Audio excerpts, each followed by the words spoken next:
अभिमान होना सबसे बड़ा बुरा है। सबसे बड़ा भक्त कौन? एक बार फिर देवर्षि नारद के मन में यह अभिमान पैदा हो गया कि वे ही भगवान विष्णु के सबसे बड़े भक्त हैं।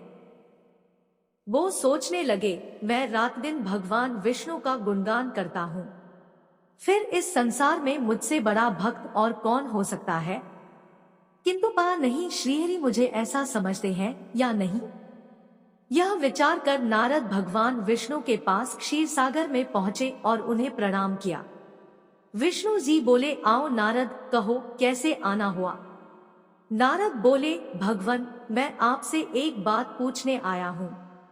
भगवान विष्णु बोले, मैं तुम्हारे मन की बात जानता हूँ नारद, फिर भी तुम्हारे मुंह से सुनना चाहता हूँ। नारद ने कहा, हे देव, मैं जीवन भर आपका गुणगान करता रहा हूँ, पल पल हर क्षण मुझे बस आपका ही ध्यान रहता है। आप मुझे यह बताइए कि क्या मुझसे भी बड़ा आपका कोई अन्य भक्त है संसार में? भगवान विष्णु समझ तो पहले ही गए थे कि नारद को अपनी भक्ति पर अभिमान पैदा हो गया है, किंतु अपने मन की बात छुपाकर वे बोले, नारद, इस प्रश्न के लिए तो तुम्हें मेरे साथ मृत्यु लोक चलना पड़ेगा। नारद बोले, ठीक है भगवान, मैं मृत्युलोक चलने के लिए तैयार हूँ। भगवान विष्णु नारद को लेकर मृत्युलोक चल पड़े। धरती पर पहुंचकर दोनों ने किसान का भेष धारण किया और एक गांव के किनारे बनी एक झोपड़ी की ओर चल पड़े। विष्णु बोले, नारद, मेरा एक बहुत बड़ा भक्त यहाँ इस कुटिया में रहता है। आश्चर्य है, क्या मुझसे बढ़कर भी किसी की भक्ति हो सकती है? नारद के मुख से निकला, क्या वह भी मेरी तरह आपका ध्यान लगाए रहता है? आओ स्वयं ही जान लोगे। विष्णु ने कहा और उस कुटिया की ओर बढ़ गए। किसान उस समय कुटिया के बाहर अपनी गाय को बांध रहा था। उसके मुख से हरि हरि गोविंद का स्वर निकल रहा था। किसान भेषधारी विष्णु ने उसके निकट जाकर नारायण नारायण कहा तो किसान ने विनीत स्वर में पूछा, आप कहाँ से आए हैं भद्र? मेरे लिए कोई सेवा हो तो निःसंकोच बताइए। किसान वेशधारी भगवान विष्णु ने कहा, हम नगर जा रहे हैं, पर अंधेरा घिरने लगा है। वन में जंगली पशुओं का डर है, इसलिए रात भर आश्रय चाहते हैं। किसान ने प्रसन्न भाव से कहा, मेरी कुटिया में आपका स्वागत है भद्र, और जो रूखा सूखा घर में है आपके लिए हाजिर है।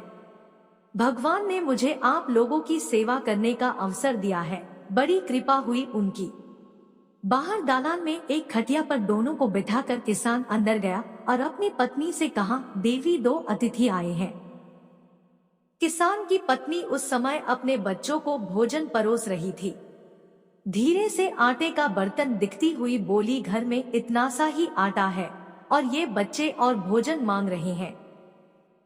किसान बोला, कोई बात नहीं, हम अतिथियों को भरपेट भोजन कराएंगे, तुम बच्चों को आज कांजी बनाकर पिला देना। नारद और भगवान विष्णु ने उन दोनों का सारा वार्तालाप सुना, फिर भी परीक्षा के लिए भोजन की थाली पर बैठ गए। जब दोनों भरपेट भोजन कर चुके तो नारद सोचने लगे, यह सीधा साधा गृहस्थ भगवान का सबसे बड़ा भक्त कैसे हो सकता है। उधर श्रीहरि ने किसान से और भोजन लाने की फरमाइश कर दी। बोले, मेरा पेट अभी नहीं भरा, क्या और भोजन मिलेगा? किसान रसोई घर में गया और जाकर पत्नी से पूछा, कुछ और भोजन बचा है क्या? पत्नी बोली, बच्चों के लिए कांजी बनाई है, बस वही शेष है। विष्णु और नारद वह भी पी गए। किसान और उसके परिवार को भूखे ही सोना पड़ा। भूखे बच्चे माँ का आंचल थाम कर उठे, माँ नींद नहीं आ रही है, मुझे बड़े जोर की भूख लगी है, पिताजी ने उन अतिथियों को कांजी भी क्यों पिला दी? किसान ने बच्चे के सर पर हाथ फेरते हुए कहा, अतिथि को भोजन कराना स्वयं विष्णु भगवान को भोग लगाने के समान है बेटा। बाहर दालान में दोनों अतिथि अलग अलग बिस्तरों पर लेटे हुए थे। भगवान विष्णु ने कहा, तुमने सुना नारद, किसान और उसके परिवार को भोजन नहीं मिला, फिर भी वह मेरे गुण गा रहे हैं। यह तो कुछ भी नहीं है, मैंने तो कई कई दिनों तक भूखे रहकर आपका स्मरण किया है। अगले दिन सुबह उन्होंने देखा किसान भगवान विष्णु की मूर्ति के सामने कह रहा था, गोविंद हरि हरि, तुम सदा मेरे मन में बसे रहो, बस मुझे कुछ और नहीं चाहिए। फिर दोनों अतिथियों से बोला, हरि की बड़ी कृपा है, वही जग का रखवाला है, प्रभु की दया से रात को कोई कष्ट तो नहीं हुआ। जब तक आपका जी चाहे तब तक आप दोनों यहाँ रहें। मैं खेत पर जा रहा हूँ। किसान भेषधारी श्री हरि बोले, हम भी तुम्हारे साथ चलेंगे यदि तुम्हें कोई आपत्ति न हो तो। नारद और विष्णु भगवान किसान के साथ उसके खेत पर गए। किसान बोला, यही है अपना खेत, अब मैं अपना काम करूंगा। गोविंद हरि हरि। नारद बोले, तुम तो सत्पुरुष हो, भगवान के बड़े भक्त हो, हर घड़ी उनका नाम लेते रहते हो। किसान बोला, करे कहा, काम से जब भी थोड़ा बहुत समय मिलता है तभी उनका नाम लेता हूँ। नारद ने पूछा, कब कब मिलता है समय? किसान बोला, सुबह उठता हूँ तब, रात को सोता हूँ तब, और दिन में जब भी काम से समय मिल जाए। ओ समझा नारद के मुख से निकला।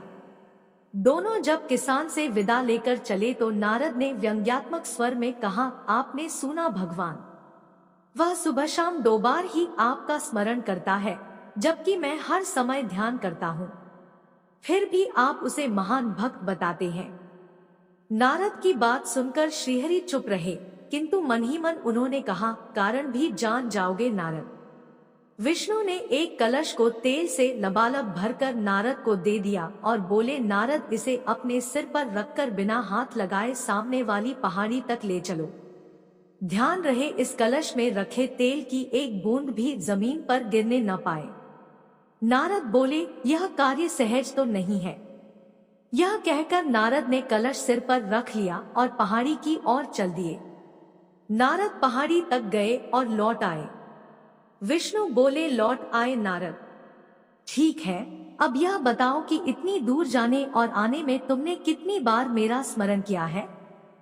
नारद बोले, एक बार भी नहीं भगवान, करता भी कैसे, मेरा सारा ध्यान तो तेल और कलश की तरफ लगा हुआ था।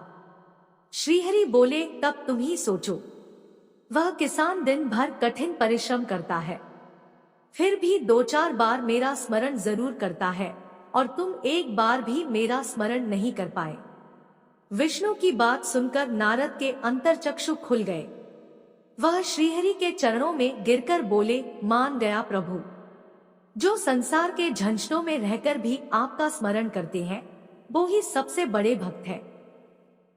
यदि आपको यह वीडियो अच्छे लगी है तो एक लाइक और एक सब्सक्राइब जरूर कर देना, साथ ही कमेंट में जय श्री हरि विष्णु जरूर लिख देना। वीडियो को देखने के लिए और आपका बहुमूल्य समय देने के लिए दिल से धन्यवाद।